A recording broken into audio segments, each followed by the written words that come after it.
Там, где орда саранчой прапаўзе, застануцца толькі асмолкі ды печышчы, попел ды косці, зграі варон ды чароды сабак адзічэлых.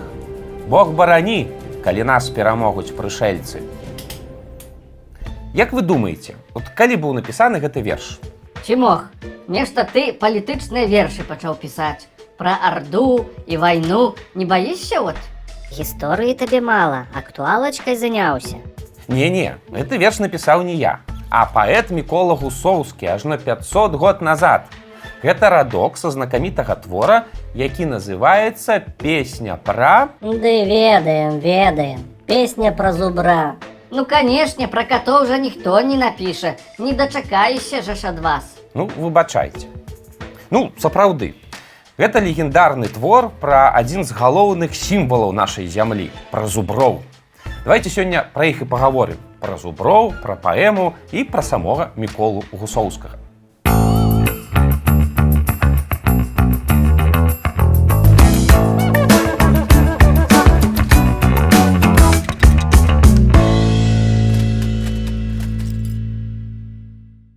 Адкуль родам герой нашай перадачы, мы дакладна не ведаем. Ён быў з небагатай сям'і. Бацька ягоны быў паляўнічы, што мела свае плюсы і мінусы. Ну, з аднаго боку, Мікола з дзяцінства хадзіў на паляванні, дыхаў свежым паветрам, шмат рухаўся і развіваўся.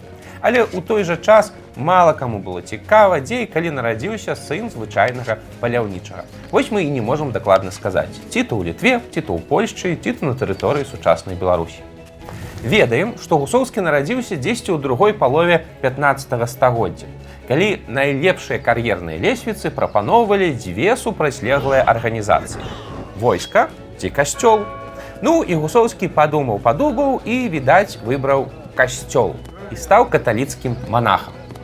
Хлопцам ён, хутчэй за ўсё, быў разумным, і ў нейкі момант яму моцна пашанцавала. Мікола заняў пасаду публічнага натарыуса апостальскай канцылярыі ВКЛ. Вельмі сур'ёзны поспех для сына паляўнічага. Дзесьці ў гэты час адбылася лёсавызначальная сустрэча Міколы Гусоўскага з амбітным, перспектыўным плотскім біскупам Эразмам Цёлкам. Гэтаму цёлку так спадабаўся малады, начытаны, адукаваны Гусоўскі, што ён забраў яго да сябе ў сакратары. Што за цёлкі з Полацка? Не-не, цёлак гэта прозвішча такое. Сам Эразм часам выкарыстоўваў лацінскую форму «вітэлій». І не Полацк, а Плоцк. Плоцк – гэта невялікі гарадок каля Варшавы, але вельмі старадаўні. Гэта адна з першых сталіц Польшчы.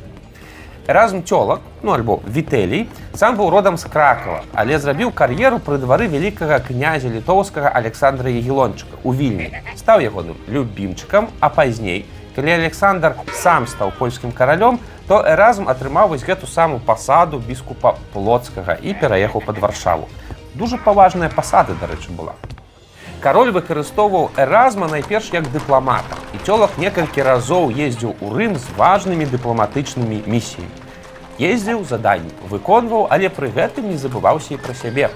Багацці Эразма раслі, ягоныя куфры напаўняліся не толькі зернем, а аўтарытэт і статус няўхільна ўздымаліся. Пры Эразме моцна вырас і развіўся горад Плоцк. Дарэчы, вельмі прыгожы гарадок. Будзеце там праязджаць, заедьце абавязкова. Па вуліцах Плоцка гуляў Мікола Гусоўскі, калі працаваў у Эразма. У 1518 годзе Эразм у чарговы раз адправіўся ў дыпламатычную місію ў Рым і ўзяў з сабой вучня і памочніка Міколу Гусоўскага. Пасольства тое складвалася не дужа паспяхова. Спачатку імператар Карл V адмовіўся працягваць стары торуньскі мір. А это значыцца, што ў любы момант магла распачацца вайна. Пасля папа Рымскі не дужа натхніўся прамовамі Эразма пра аб'яднанне хрысціянскіх монархаў супраць турэцкай навалы. Это была сур'ёзная праблема, якую ў Еўропе да пэўнага часу не дужа хацелі заўважаць. Нешта мне гэта нагадвае. Яны там заўсёды нейкія блізарукія. Ну так, ёсць нейкае падабенства. Таксама Эразм з Гусоўскім ездзілі ў Неапаль, каб пераканаць Ізабелу Арагонскую аддаць нарэшце пасаг за дачку Бонус-Сфорцу. У папярэдняй перадачы мы распавядалі пра тое, што Арагонская паабяцала 100 000 дукатаў каралю Жыгімонту I, калі той пагодзіцца ўзяць яе дачку Бонус-Сфорцу замуж. Ну і Жыгімонт спакусіўся і ажаніўся, а Ізабела нічога не прыслала. Не аддала яна нічога і паслам Эразму і Гусоўскаму. Жыгімонт жа ўжо не разжэніцца, то чаго плаціць? Ого-го, шельма тая Ізабела. А імя то якое прыгожае. Ну так, бачыце, дачка з маці была падобна. А яшчэ падчас знаходжання дэлегацыі ў Італіі там распаўсюдзілася эпідэмія чумы, і Эразм з Міколам вымушаныя былі сесці на каранцін, чакаючы, покуль хвароба сыдзе. Вось менавіта на каранціне у Міколы і нарадзіўся ягоны першы верш, вядомы нам першы верш да святога Себасцьяна. Вельмі змрочны твор, мы не будзем яго цытаваць. І ў дадатак да ўсіх праблемаў Жыгімонт I узяў і атазваў пасольства Эразма назад у Вялікае княства Літоўскае. Былі там нейкія свае дварцовыя інтрыгі. Але Эразм адмовіўся ехаць і на свой страх і рызыку застаўся ў Рыме вырашаць пытанні, якія яму трэба было закрыць. Карацей, няшчасце на няшчасце. Але пасярод усёй гэтай бяды здарылася адна важная падзея. Эразма з Міколам запрасілі ў Рыме наведаць бой з быкамі. Это старадаўняя забава таго рэгіёна, калі чалавек адзін на адзін біўся з раз'юшаным быком. І Гусоўскі адразу звярнуў увагу, што гэта забава вельмі падобная на паляванне ў яго на радзіне. Будучы ў Рыме з вялізным натоўпам па сполу, бачыў аднойчы я гульні, што ўсе з захапленнем віталі жорсткую бойку быкоў.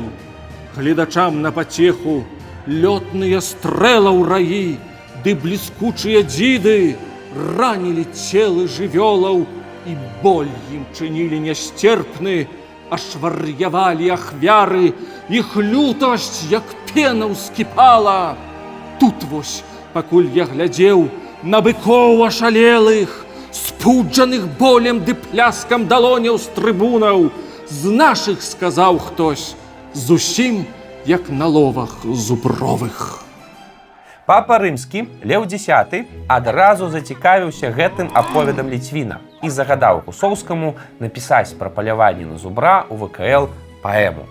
І не толькі паэму напісаць, але яшчэ і даслаць яму пудзіла зубра, каб параўнаць яго з рымскімі быкамі. І тут, хутчэй за ўсё, закруціліся шматлікія калёсікі палітыкі. Пудзіла ўзяўся дастаўляць з Літвы Мікалай Радзівіл. І, відавочна, не проста так. Ён разлічваў такім чынам раздобрыць папу, каб атрымаць ад яго княскі тытул, пра які Радзівілы даўно марылі. А Эразм, хутчэй за ўсё, сеў на вушы Гусоўскаму, каб той уставіў у паэму яшчэ і палітычную павестачку, ідэю пра аб'яднанне хрысціян супраць турак. Это была адна з мэт, чаму Эразм ехаў у Рым. Карацей, у Міколы раптам з'явілася шмат спраў. Але ўся гэта задума паламалася. На баі быкоў знаць часта хадзіла без масак і эпідэміялагічныя нормы не выконвала. А гэта прыводзіла да адпаведных наступстваў. У 1521 годзе раптоўна памёр папа рымскі Леў X. А літаральна праз год, у годзе 22, памірае апякун Міколы Гусоўскага Эразм Цёлак. У такой сітуацыі Мікола быў вымушаны вярнуцца ў Кракаў, адзін, без нікога, з недапісанай паэмай. Вось так вот бывае. Учора сядзіш за адным сталом з папам рымскім, а сёння ты ўжо ніхто. Трэба сачыць за здароўем, асабліва сваіх апекуноў. А ты свайму гаспадару даўно тэмпературу мераў? Няма гаспадароў, няма праблем. Это вам, катам, лёгка без гаспадароў, а людзям без апекуноў часам бывае складана. Вось і знік бы так Гусоўскі ў нікуды, калі б яго не падтрымала каралева Бона Сфорца. Яна, напэўна, у пэўны момант заўважыла маладога таленавітага аўтара і дала магчымасць паэту дапрацаваць і выдаць ягоны твор, які пазней удзячны аўтар прысвяціў каралеве. Песня пра зубра у 1523 годзе пабачыла свет. Што ж так натхніла і ўразіла даследчыкаў, якія наноў адкрылі гэты твор у канцы 19 стагоддзя для публікі? Па-першае, песня пра зубра дае магчымасць перанесціся проста ў пачатак 16 стагоддзя і патрапіць на сапраўдныя зубрыныя ловы ў адной з пушчаў старадаўняй Літвы. Вось вы толькі паслухайце. Вецер падзьмуў, і залівісты брэх у гушчарах чутны мацней. Колькі шчырая жарсці ў нас будзяць водгукі ловаў, як сэрца трапеча, пачуўшы шум у вершалінах дрэваў. Плыве ён, як хваля, раз ападае, раз зноўкі ўзносіць у неба, злое рыканне чуваць, нечы віск, што за ліха? Як атрыманыя раны і магутнага зубра могуць раз'юшыць, і звер, вар'яцеючы глуха, ровам гушчары ўстрасае, раззявіўшы ляпу. Гнеў у вар'ята яго абярнуў, ён жахлівы, зрок з-пад лба, злосна кідае іскры наўкола, аж камянееш з жуды, калі горлам прадонным, хрыпла рыкаючы, гойсае ён паміж дрэваў, хочачы вас растрыбушыць, страшэнная з'ява. Дарэчы, у інтэрнэце ёсць поўная аўдыёверсія гэтага твора, вельмі моцная, паслухайце. Вы рэальна пабываеце на старадаўнім паляванні і зразумееце, што такое сустрэцца з сапраўдным зубром. Дарэчы, калі вы бачылі зубра ў якой-небудзь белавежскай пушчы, то гэта, канечне, добра, але не лічыцца.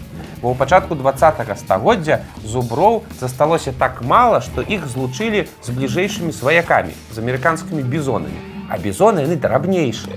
Таму сучасныя зубры значна меншыя, чым іх сярэднявечныя продкі. Вось гэта паварот. Гэта нас дурылі столькі гадоў? Мы якія падробленыя, поўсцю з макрэла. Не, коцікі, не перажывайце, вы з часоў старадаўняга Егіпта не мяняліся. Яшчэ вельмі важная частка паэмы – гэта ўзвялічванне гісторыі Вялікага княства Літоўскага і ў першую чаргу асобы князя Вітаўта. Ладны кавалак паэмы – это проста гімн цэнтралізацыі ў асобе вялікага князя. Гусоўскі жыў праз 100 гадоў пасля смерці Вітаўта і лічыў ягоны час залатым векам, калі і ўнутры краіны ўсё было добра, і суседзі навакольныя былі залежныя ад Вялікага княства Літоўскага. З тымі лічыўся князь толькі, каго ўпадабаўшы, сам выбіраў, над ардой кіраваў, захацеўшы. Князю і ўсходні сусед слаў лісты з прапановаю згоды, хай збагацця ды моцы маскоўскія знаныя землі. Нам усё гэта ўсхваленне цэнтралізацыі ў 21 стагоддзі можа падавацца недарэчным. Але тады, у пачатку 16 стагоддзя, калі Гусоўскі пісаў свой твор, гэта была сур'ёзная праблема для ВКЛ. З цэнтралізацыяй заўсёды так. Е то замала, то зашмат. І яшчэ адна важная, але, на жаль, вельмі актуальная на сёння частка твора. Это разважанні пра вайну. Гусоўскі заклікае манархаў Еўропы аб'яднацца супраць пагрозы турэцкага нашэсця. Бо Асманская імперыя тады была на піку сваёй магутнасці і пагражала ўсім. Але большасць еўрапейскіх каралёў аддавала перавагу дробным інтрыгам унутры кантынента.